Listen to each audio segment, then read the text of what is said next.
का हो साली जी, कहाँ की तैयारी बाहो? रवो न जीजा, मैंने तैयार ना होकी। ओहो बुझ गई नी, मनबू ना सो। हाँ जी।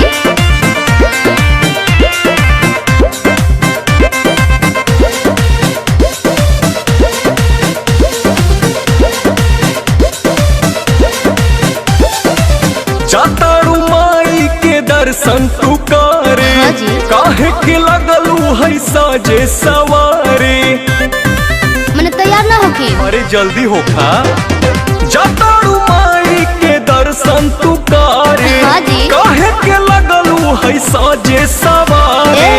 रील बनी मंदिर के गेट पर जीजा, अच्छा वीडियो बना के डालब नेट पर जीजा। ओके। बुलेट पर जीजा, का? बुलेट पर जीजा, बोला ले चले घुमावे बुलेट पर जीजा। जरूर हो। बुलेट पर जीजा, बुलेट पर जीजा, ले चले घुमावे बुलेट पर जीजा। बुझनी हम सब बुझतानी।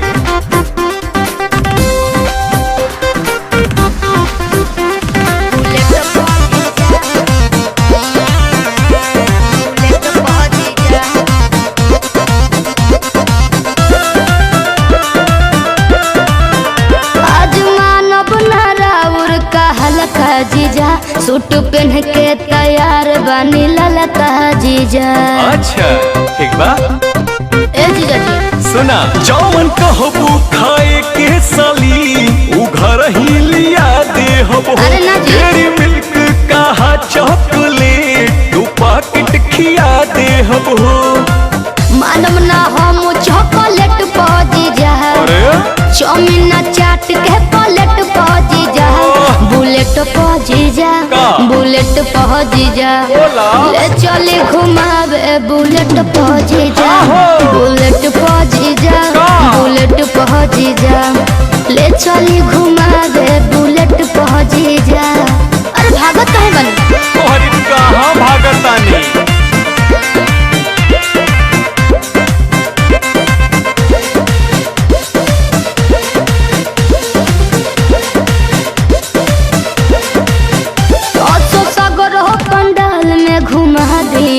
हाँ। जीजा बिमल से ये श्रद्धा पूरा दी जी।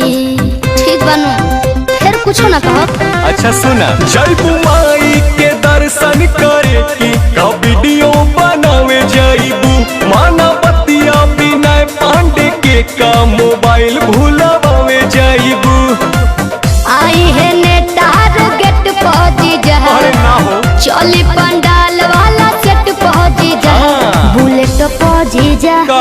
बुलेट पहुंची जा, बोला। ले चली घुमावे बुलेट पहुंची जा। के बा? बुलेट पहुंची जा, बुलेट पहुंची जा, ले चली घुमावे बुलेट पहुंची जा।